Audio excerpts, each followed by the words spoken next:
What's up, everyone? Anyways, I am Josh Langworthy, I'm your host, and welcome to another How to Let's Draw episode 7. So, yeah, as you guys can see, this is a slightly different episode. You don't see my pencils anywhere, which is pretty rare. And you also don't see my ink pens. And that's because we're finally to the end of my Agumon series on how to draw Agumon, to the climax of where I teach you guys how to color and a little bit of a color theory that goes into it. More so coloring. I'm not really going to explain too much on color theory. We're just going to show you how to color. But you guys get to see my style of art when it comes to coloring. I don't do it very often though, but when I do, you guys will really enjoy it. It's very smooth style. I don't use cell shading. I know how to cell shade, and that'll probably be another project for another day. You guys are probably going to hate me because this is Digimon. Digimon uses cell shading, but that's just not my style. It's just not my style. I don't really care for cell shading. But I will have to show you guys another day how to cell shade, and I'll probably be on a different Digimon project. I don't know, we'll see what happens. But until then, I'm going to show you guys how to do real life shading called soft shading, and it's the shading I use when I do photorealism, and I think it looks a little bit better. I think you guys might like this type of style of shading a little bit more. But yeah, welcome to the climax of part 3 of how to draw Agumon. Let's draw him. So, without any further ado, welcome, guys. If you're watching this on Twitter, Facebook, YouTube, Google+, anywhere that may be.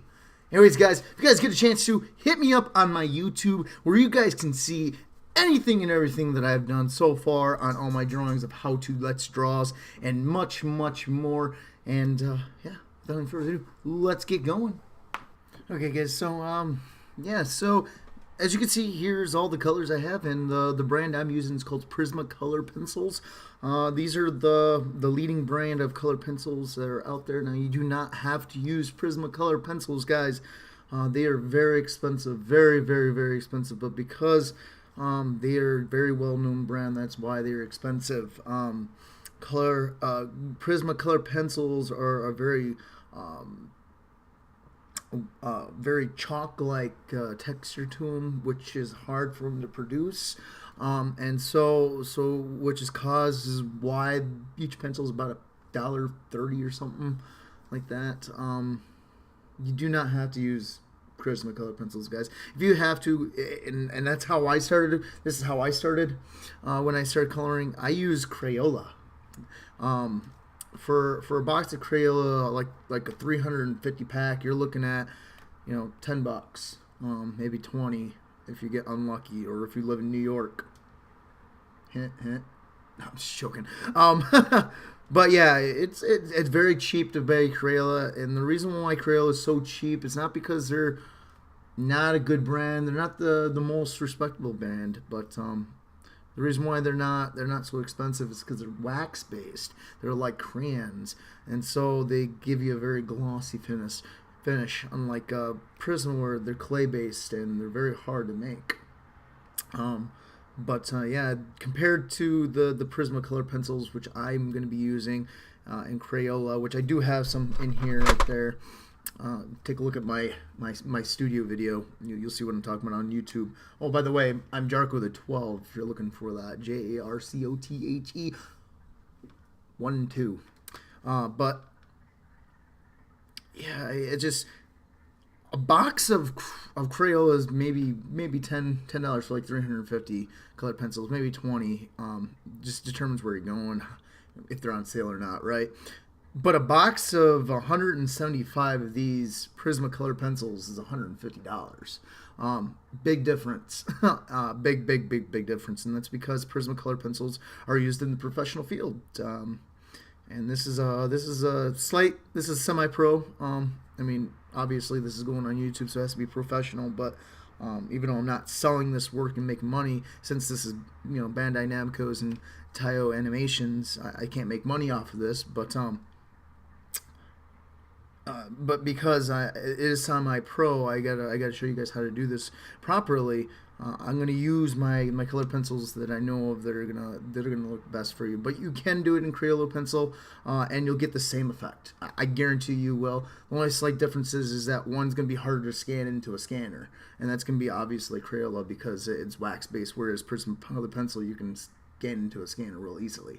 So if you're looking to go into professionally, go with Prismacolor pencil because they're great on paper. You can scan them in very well with today's scanners. But if you're thinking about going to the professional field and you want to get Crayola, don't.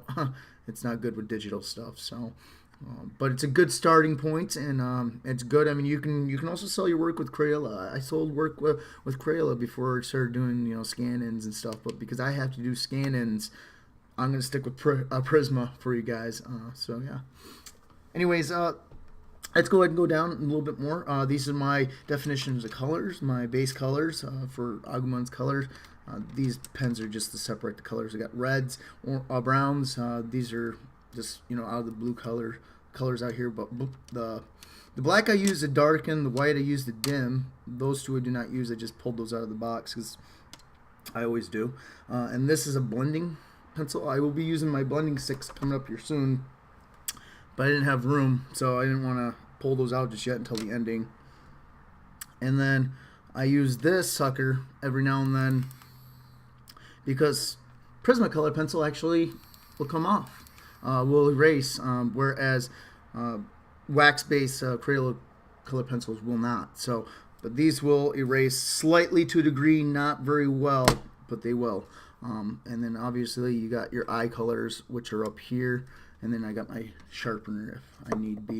The one that I rarely ever use, like I told you guys in the last few videos. Actually, I think that was in my studio video as well. But anyways, yeah, let's go ahead and get started, guys. And I think I'm going to start off with the base color of Agumon. The eye will come last. I don't want to do the eye last, but I'm going to have to on this particular drawing. So yeah. This may sound crazy, you guys, but what we're going to use as a base color is yellow, and that's probably going to be this color yellow right here. And then we're going to use which is Kearney yellow, or you can just use a very light yellow. And then we're going to use a light peach. The reason why that is because you need a base color for everything. So and a base color for orange is peach and yellow. So we're going to go ahead and start right here. And this, we don't worry about the shadowing yet or the particular light source just yet, because this is just a base color. So I'm just going to go ahead and start coloring right here. You may not see it on the camera very easily, but I definitely can see it, especially since it's like 8:12 at night. But I'm just going to go ahead and base color everything that uses this particular color, and that's the whole body except for actually the tongue and the inside actually do use it except for the teeth, because believe it or not, peach is also the base color to red. So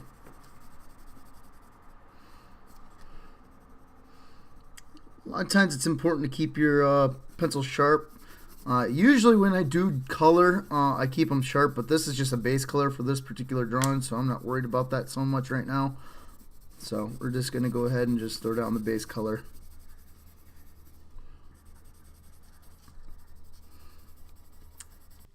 Okay, so as you can see, I have put down the base colors on Agumon, and from here we're just going to go ahead and start to use actual colors from the orange that he has, and I'll go ahead and explain that in my my other shots where you'll actually see me using where the lighting comes from and the light sources are, and I'll explain a little bit more on that. But as for right now, this is what Agumon should look like. Don't worry too much about being precise or specific. We just need that base layer there, just so when all gets said and done, there's no whites on the paper. So basically that's what that's there for. So okay, so to get started on this, we're not gonna do anything on the tongue or the throat yet because that's all mostly red, and obviously the eyes aren't gonna be done yet. The eyes usually get done first for me, but considering I wanted to show you guys how to actually color so you can see very well, the eyes are going to be done last in this particular tutorial, just for your guys' favor, so you guys don't have to worry so much, and so that it makes it easier for you guys to see. So I'm doing things a little bit reversed. Yeah, and it takes a lot of understanding how to do that and mix things up, how to do that. But without any further ado, let's go ahead and keep on going. So my light source is going to be coming from the top above him. So when you look at here, you're looking at this light source coming above right here is where I'm going to project it. So anything that's going to be shown on this side is going to be brighter. Everything on this side is going to be showed as darker. And when you further go below here, as you can see where the hand is, it's above this piece. This is all going to be darker than it would be if it's right here, because you wouldn't see that, right? Because the shadow falls down here.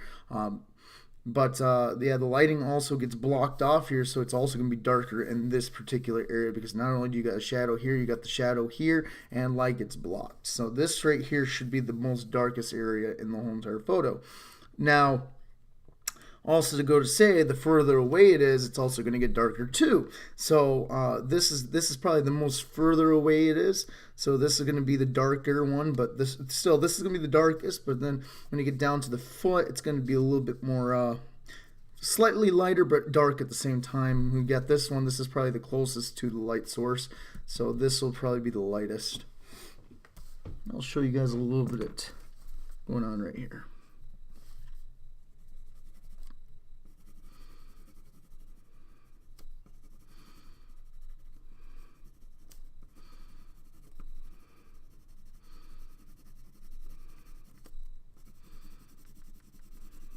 Eyebrow. Now, and here's another thing I'm going to always go ahead and also put in. There's a lot of ambient light going on into this particular picture, and if you want a good rendered picture, you'll notice that in any particular drawing, there's not just one style of lighting that bounces off of everything, right? Because what is ambient light? Ambient light is light that bounces and reflects off of everything, right? So in actuality, if you want to be accurate, to get a perfectly rendered picture, you want two light sources, and that's something that Mother Nature tricks us on. And I'm going to go ahead and show you that as that here in the narration. I'll explain that a little bit more, but yeah, what we're going to do is what kind of explain it is two light sources. So you got one light source coming from the ambient light, and you got another light source coming from direct light. So this is the direct light, and then the rest of it comes from ambient light, which is all around here, the universal lighting. So that's kind of what I'm explaining there.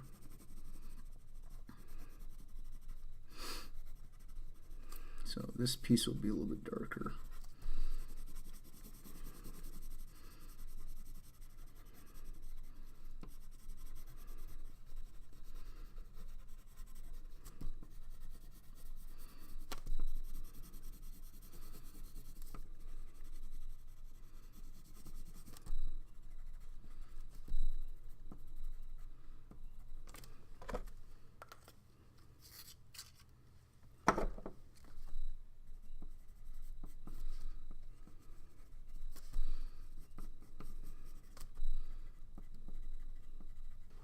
As you can see in this picture, not only do I use the direct lighting, which forces everything on the left side of Agumon to appear brighter than the right side, which forces everything to be darker. I'm also using an effect of ambient light, which is also known as universal lighting, which goes around everything and it bounces off everything, right? That's what ambient light does. It bounces off of everything. So you're going to see that being an effect there, which forces the lighting for rendering to make things look kind of blocky, similar to that of the effect of cell shading. But this isn't cell shading. This is still within the means of soft shading. And what happens is, because there's two different styles of direct sunlight and one direct sunlight, one direct lighting, I should say. Sorry about that.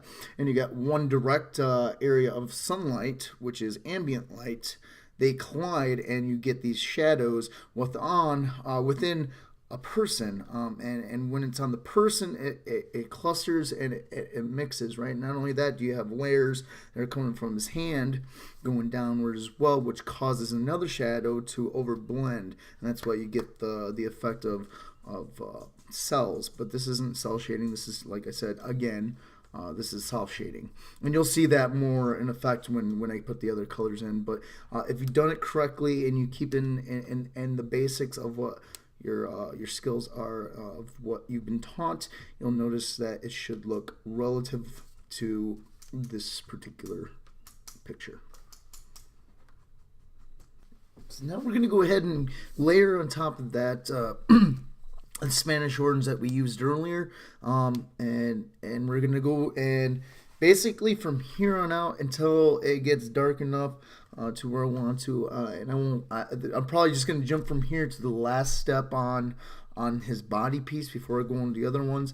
I'm just going to go ahead and just jump from here to the next spot, because from here on out, it's basically just going back in there and you're going to layer on top of where the dark areas are, and then you're going to color it over with the next piece of color. Then you're going to go on the next one and you're going to color over with the next piece of color, and you're just going to go on the next piece and color it, right? So until that gets done, I'm going to go ahead and show you guys a little bit of what I mean here, but I'll explain all that in the narration. So yeah.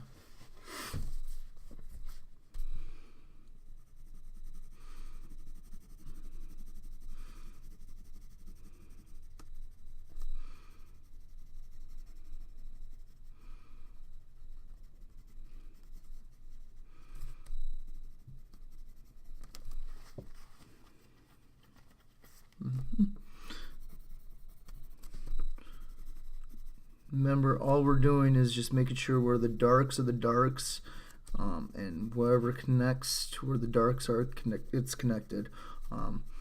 After this, where the next piece of the dark is, may not necessarily connect. So right now we're just going over the next darker areas.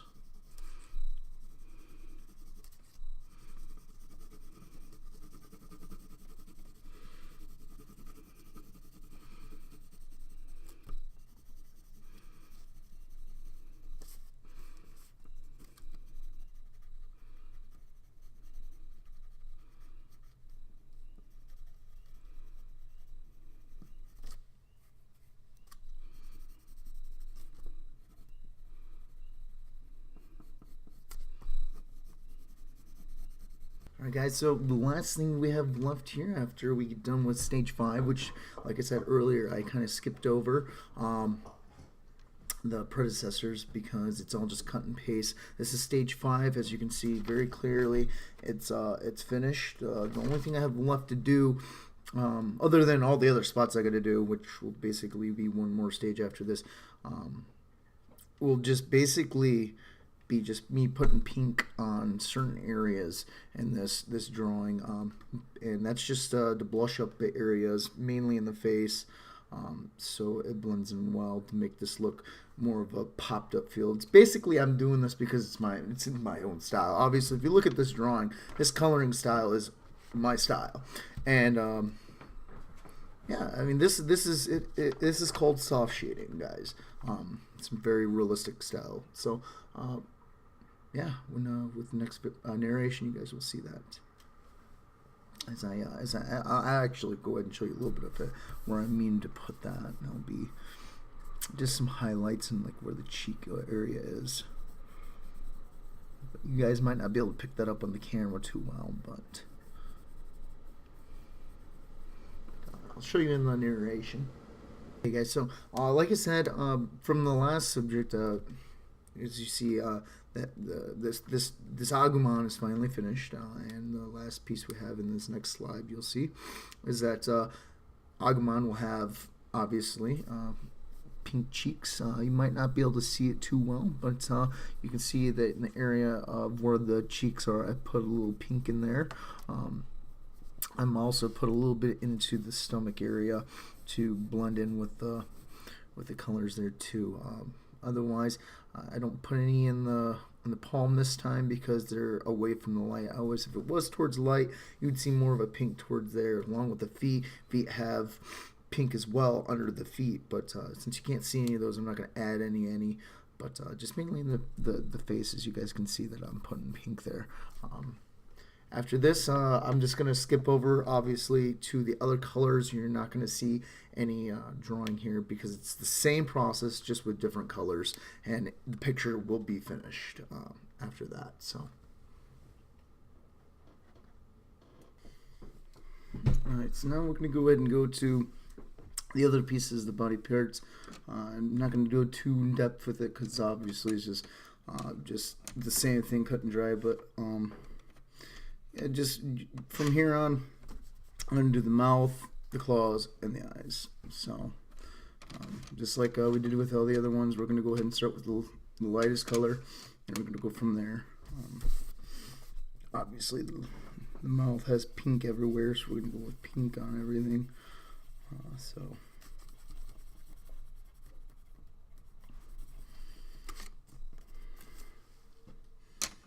And then from pink, we're going to go ahead and go to the next color, which would be red. Let's take a look at my red colors real quick.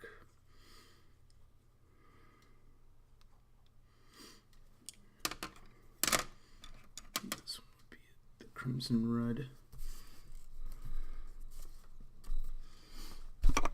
There's an area over here which I didn't get a chance to color in yet. There we go.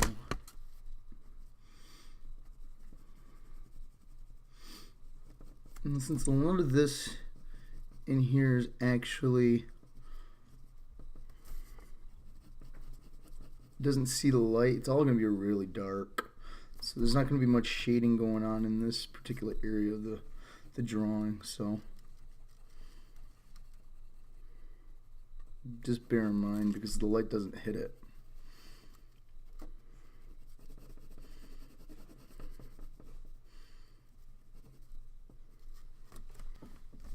So I'm going to go ahead and do some tricky with the eyes. What I'm going to do is I'm going to use green, obviously, because Agumon's eyes are green.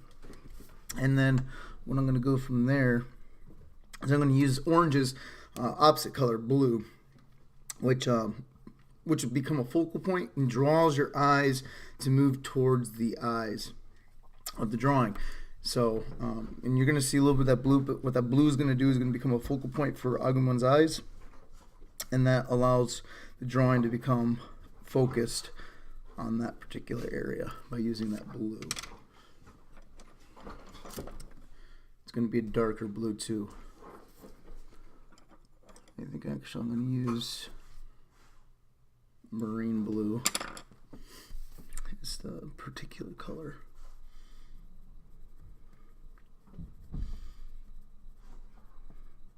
Since blue blends well with green, it's perfect.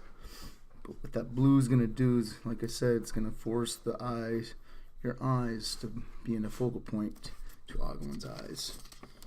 You should be able to see that really well. And there you have it, guys. That is the final product of the Agumon drawing, coloring, and as you'll see in the narration, as I give a little bit more of an example, I'll go ahead and go through it, but we only have one last stage left, and that is the blending, and it's pretty simple. I'll be using, I won't be using black anymore, but I'll be using this and this. If I need to use white, I'll use white to dim out areas. Otherwise, I'll be using mainly my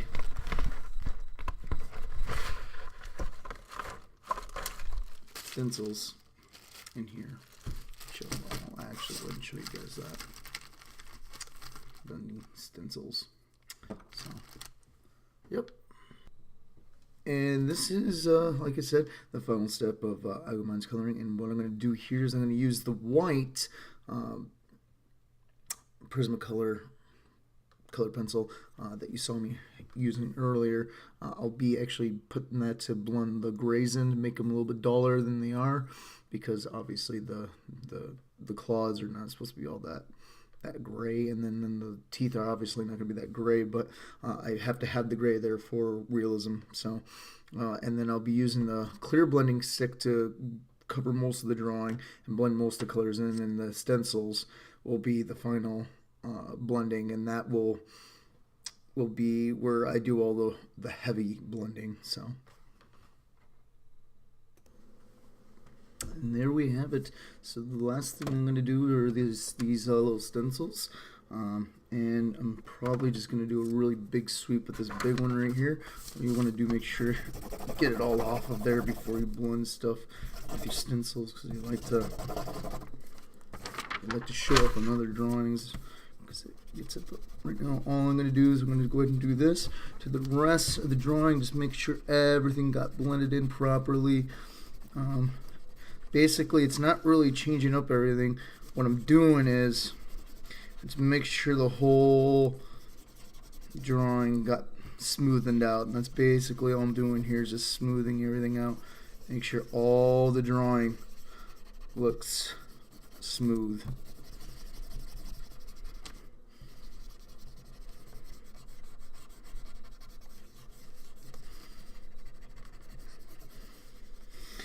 This part's a little bit of a pain in the butt because you gotta put a lot of wrist work into it to get it to work.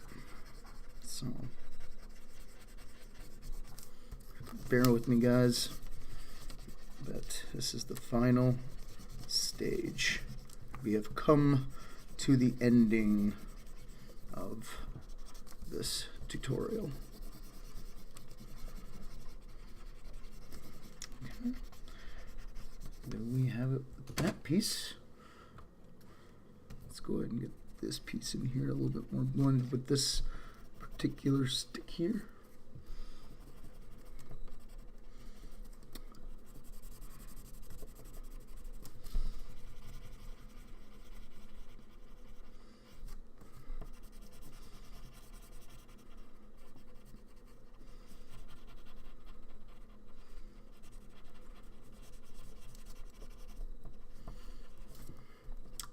Like that. And now I'm going to take actually a smaller one here to get the smaller areas in there correctly.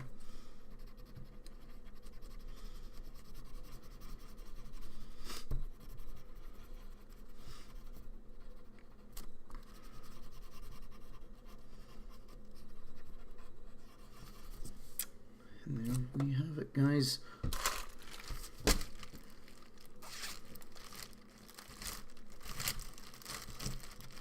One last thing to do. See if I can find it real quick. There it is.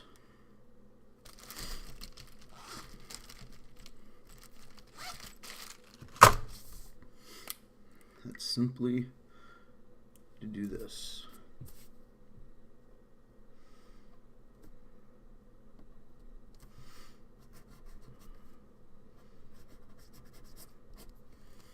And there we go.